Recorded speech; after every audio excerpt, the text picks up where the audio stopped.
Welcome, we're joined by Lika Zakarian. Lika is part of our Artsakh team and is currently in Stepanakert. She has been in Stepanakert throughout the duration of this war. Lika, thank you very much for your time.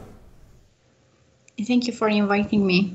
So, what is the current situation in Stepanakert? At this moment, it seems quiet, but that's very hard to say because the situation can change every second.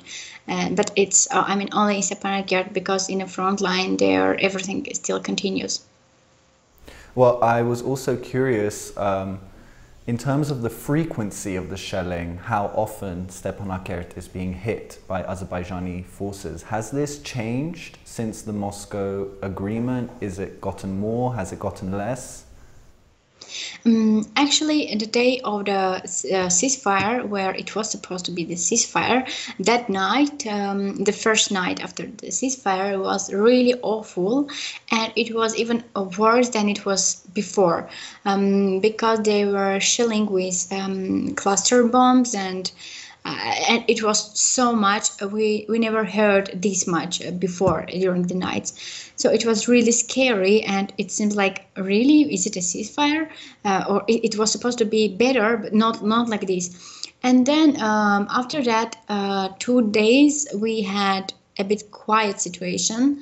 We could hear some noises, but there were no like a smerch explosion or something like. There were some drones in Stepanakert, next to Stepanakert, in Shushi, but smerch and cluster bombs, no.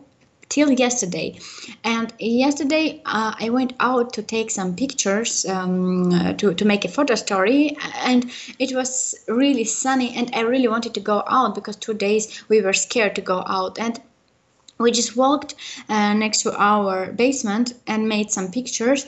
And when I came back to the shelter, in 15 minutes they started to bomb again. So we don't know what it was, but we know that they started to shell Stepanakert again, and it was like 10 times we could hear this shelling noise, shelling sound, and after that. The night was quiet again. I wanted to ask also about civilian infrastructures in terms of roads, internet connectivity, cellular networks, water, electricity. What's the situation regarding infrastructure in Stepanakert? It's bad.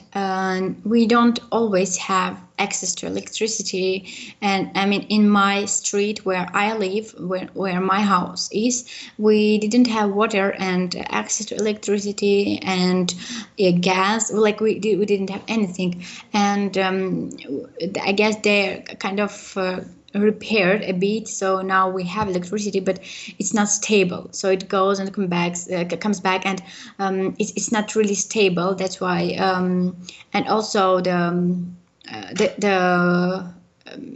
telephone operator, it was also target of the Azerbaijani military forces, and they were shelling it several times, so we don't have always good connection. So even this, to call someone and ask how are you, is something really big for us now.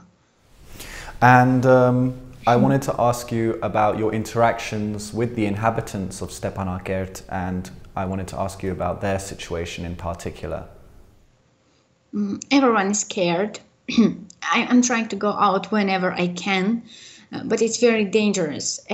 Like even if they don't, if they are not shelling for the whole day, it's still dangerous. They can start whenever you go out. We never know. And but anyway, I try to see also some people, and they are very scared.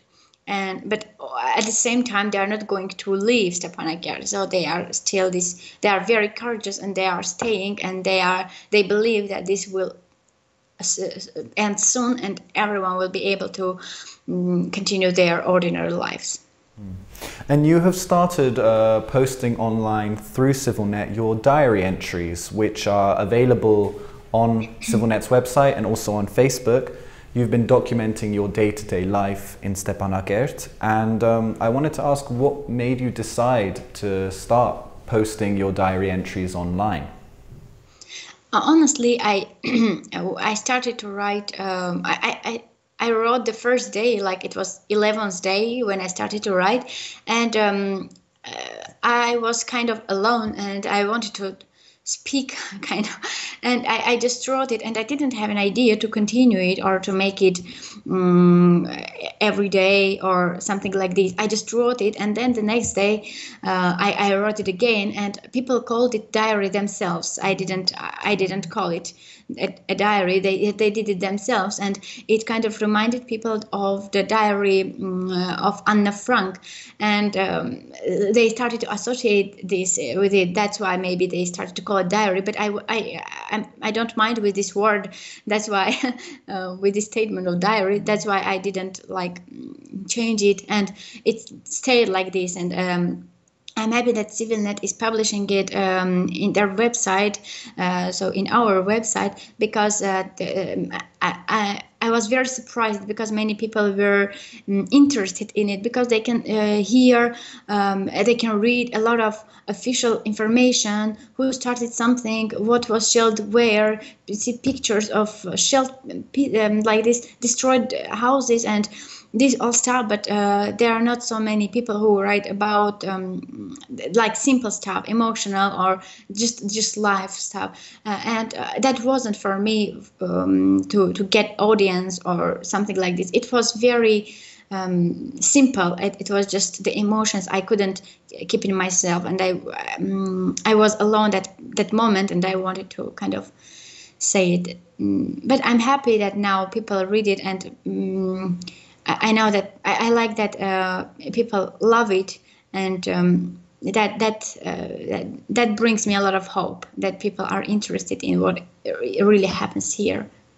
Yeah, well, I would definitely recommend our followers to read your entries, because it definitely portrays the human side of this war.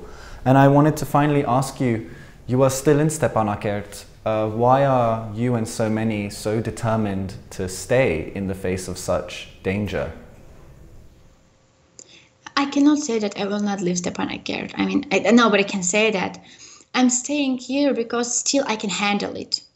I am so afraid, I'm so scared that there will be a moment that I cannot handle anymore, as I'm human and I have emotions, and that's very scary. I surprise myself that I can still handle till now. I hope that this moment will never come, that I cannot handle it anymore. But still till I can do something here, till I can